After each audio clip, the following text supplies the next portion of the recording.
Hey everyone, Ryan here, or MandRproductions, and welcome to my review of an absolutely classic LEGO set. It's the LEGO Star Wars 2004 X-Wing Fighter, given set number 4502 with 563 pieces. Upon its release, it retailed for $50, and due to inflation, that would be about $70 in today's money. You'd be paying considerably more, though, on eBay if you want a sealed version of this set. One of my favorite parts about these older sets is the way the box art was. I mean, this was pretty uniform for 2003, 2004. It's kind of what LEGO did with all their themes, not just Star Wars. But what I really like is the way the art wraps around to the top of the box where the minifigs are at. Anyway, this set does also have Yoda's hut, which is really interesting. It's kind of like a 2-in-1 set. Side of the box, back of the box here is going to show off some alternate builds, and those include a mech, which is kind of interesting for a LEGO Star Wars alternate build. You can see some box art showing off some other sets there, which I always love, and then the actual X-Wing and Yoda's hut there on Dagobah. So that is the box. Let's go ahead and unbox this. All right, so the unboxing process of this set has the thumb tabs, which really sucks because it's gonna hurt the box, and you know I love my boxes, so I don't want things like that to happen. Are these organized by color? No way. That's by color. Is the rest of it by color? Nah, I got a little excited there. So there's all our bags. Not all our bags. Is that all our bags? No numbered bags. Oh, that's a lot more bags than I was ready for. And we don't have numbered bags. I forgot about that. So yeah, that's all the bags, our instruction manual, and we are good to go. Our first minifigure is quite simply R2-D2 here, one of the earlier versions, of course, since this set is from 2004. He's been in like 100 sets. It's an older style R2-D2, like I mentioned, so you're not getting the full print on the top of the head, and the front body print isn't as fleshed out. There is no back print, and the legs have no printing on them either. R2-D2. Next up is the classic Yoda. I love the head on this guy because he just looks so funny. He does have like wrinkles and stuff, so they actually did a good job with the mold, and it's of a slightly rubbery plastic. It's not quite the same hard plastic that they use for the rest of LEGO. It's honestly one of the few things LEGO has made that looks like a knockoff of itself. Like just the look of it doesn't quite add up. So that's the Yoda figure. Nice torso print, I suppose, with his necklace. The back print is nice. Lots of wrinkles on the clothing, and of course he has his walking stick, which might be a little bit bigger than he needs, but it's what they had at the time from LEGO. And finally, a minifigure that we wouldn't see remade until 2018. It's Dagobah training Luke Skywalker. He's got a backpack, which has a print. There's a bit of a back print down there underneath, down near the waist. And then on the front side, you can see he's wearing like a tank top, which is kind of neat. It's on a sand green torso with a little bit of yellow printing in there. He's got the chrome lightsaber hilt with the green lightsaber. He's got the Luke Skywalker face from the early 2000s. Nice yellow arms, no printing on there. Nice gray legs, again, no printing on there. And since it is the early 2000s, there would be no second face on there. And he's got like the classic LEGO hair piece there in tan. So that's a little bit disappointing, you know, compared to today. But for 2004, very nice figure. One of the really good early figures, in my opinion, of Luke Skywalker. Of course, goes with Cloud City Luke.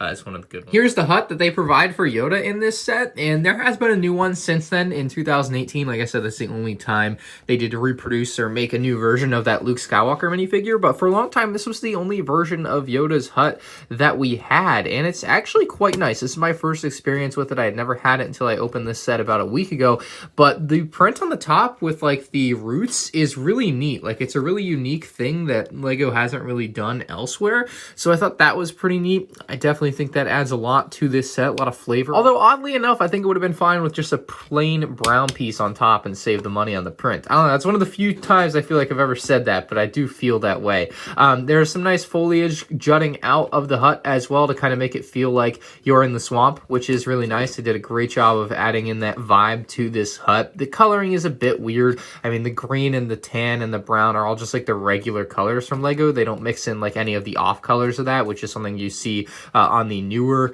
Yoda's hut. But yeah, you can open this up and you can actually swing out these to access the full interior of Yoda's hut. Makes it very easy to access and play with whatever you want versus having it just closed up kind of for display, because you're not getting your hands in there at this point. Real quick though, the front entrance will fit Yoda, of course. short little Yoda. He'll fit in there.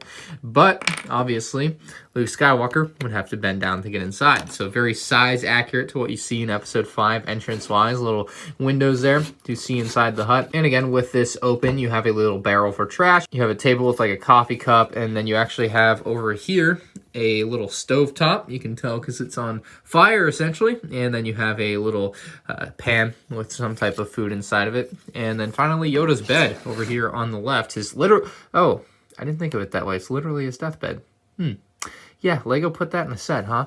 Anyway, you can open this up. It's only held on with one stud. You can actually put the lightsaber in there. You can put Luke's lightsaber in there if you want to. So that's kind of a neat little storage area, but nothing super crazy, you know, life-changing features that you really haven't seen before on Lego sets. But that's the Yoda's hut. It's a nice addition to the set. Adds a lot of value.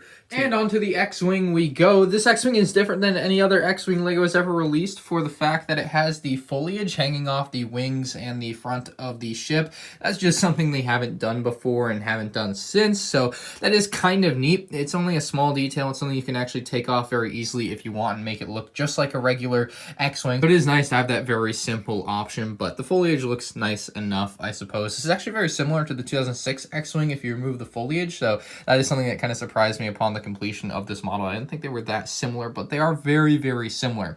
Anyway, the cockpit piece is your typical printed piece, which looks very nice. You have this 2x2 printed Rebel insignia piece on the back there, which is going to make sure that you can easily open and close the cockpit without this whole apparatus falling off. There's a printed piece inside with the Death Star trench run. That's a piece you've probably seen before. And then you actually have a little area for Luke to go ahead and sit down inside of. It actually does include his pilot helmet in this set, so you can see him with his pilot helmet now. So that is a nice inclusion by Lego. It's just, you're going to have to take his backpack off too if you want to get him in there. And then you can drop him on in there. You know how to set a Lego minifigure on studs, just like that. Again, you do have to take his backpack off. It would never fit with his backpack on. You can close that just like that, and there he is inside. The front of the X-Wing does look nice enough. They did a great job getting the shaping right. There's a nice little bit of an angle to the front as it comes down and into the very tip of the X-Wing, so that's kind of nice. Underneath the X-Wing, you'll actually have a nice little hidden storage compartment, and there's actually 2 Luke's lightsabers included in this set, so you can see the second one in there. First one right here in my hand that you could also put in Yoda's hut. So they do include that for a nice option to store them in different places. And maybe in case you lose one, that's kind of nice to have 2 in the set. That's something they haven't really ever done otherwise, is include 2 Luke's lightsabers in a set like that. You can put R2-D2 just up behind Luke in the cockpit there. Pretty standard feature on most, if not all, X-Wings.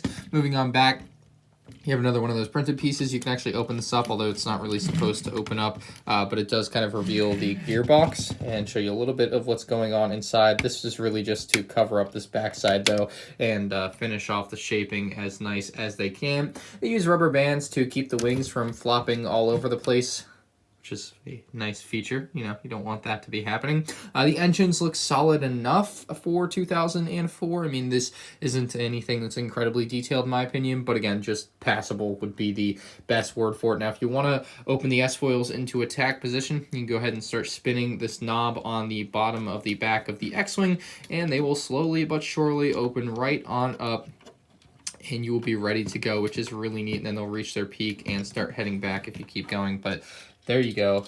S-foils in attack position. Landing gear can be moved up very easily if you have 2 hands. And it looks pretty nice like this. I actually quite like the X-Wing with the S-foils open like this. So we'll land that back down. Close these back up. You can just keep spinning to the same way, and it will eventually return on back down for you. Just like that. It's a pretty slow process compared to some modern X-Wings, but still for the time, I guess, nice enough, especially considering the first X-Wing you just had to do it by hand. So this was a nice upgrade over that at the time. The back landing gear looks like that, the front landing gear like so. Then you have that little stopper piece up there just to make sure that your landing gear does not go up and into the X-Wing there and get lost. So you definitely didn't want that. The blasters on the X-Wing, given a little bit of extra detail there. Very, very nice on the back side, I think, is probably the better part of that. Nice little printed piece on the top with the red and white stripes. not quite the same underneath. See more rubber bands on the front side here, just kind of hidden away that you can really see it at other angles.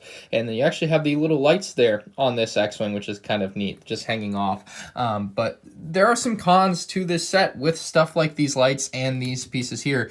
They just fall off really easily, right? Like, I knock them off all the time. That's the true nature of something like that. That's just kind of hanging there. It's going to get knocked off. It's unfortunate, but that's the way it is. It's the price you pay to have something that looks a little bit different than all the other X-Wings. But overall, it's not a super different set than 2006. But at the time, I guess, looking through it at that lens, this would have been like the best X-Wing you could buy. And it was really good in 2004. I think that's the truth. I don't think it's that great by today's standards. I don't think it's terrible by today's standards. It's the average X-Wing nowadays. That being said, I think Yoda's hut is a neat addition to this set, something that adds a lot of value to this. I mean, this is something that you don't see often in LEGO Star Wars, especially combined with like a main ship, like this actually good build included with it. Like, that is really nice. So that adds a ton of value to the set that I think makes it one of the all-time greats, and I think it's one of the reasons that it is a lot more expensive on like eBay than some of the other older X-Wings. I think that's got to be the truth there, is that this is just a very, very cool and